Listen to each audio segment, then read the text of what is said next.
Hello everyone and welcome to Kaizen Learning. I hope you all are keeping safe.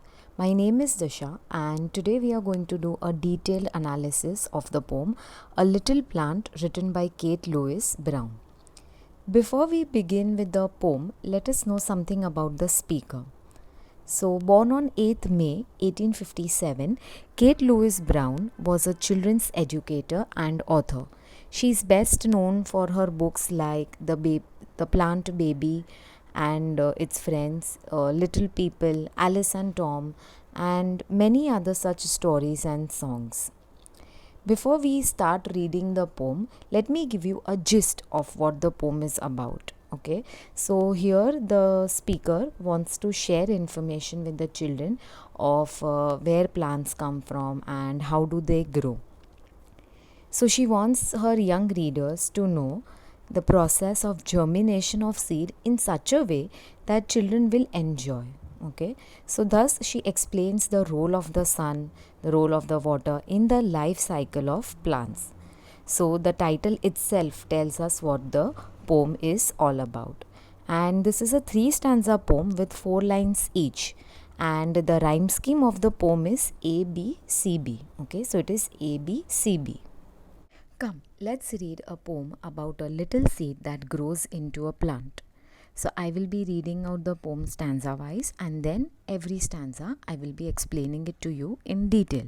Okay, so let's start. In the heart of a seed buried deep, so deep, a tiny plant lay fast asleep.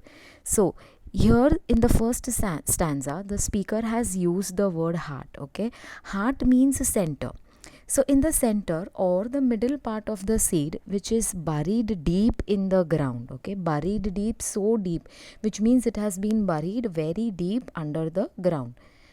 A tiny plant lay fast asleep. So, there is a little plant who is sleeping. Sleeping here means that the plant is yet not ready to come out or the plant is yet not ready to sprout above the ground. So, it is still sleeping. Next, wake, said the sunshine, and creep to the light. Wake, said the voice of the raindrops bright.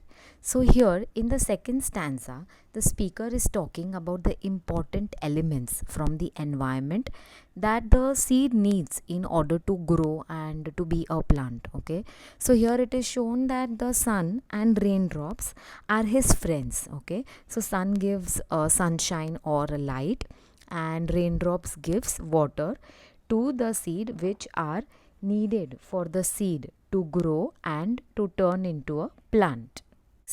The little plant heard and it rose to see what the wonderful outside world might be.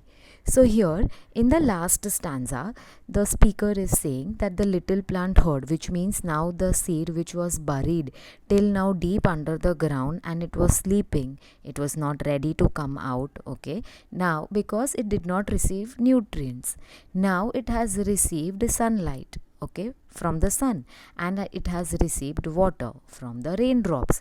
So now when the seed has received all these nutrients, it is ready to rise, it is ready to sprout, it's ready to come above the ground. So it rose to see. Now it's time that the seed will start sprouting, which means it will start growing into a plant. What the wonderful outside world might be.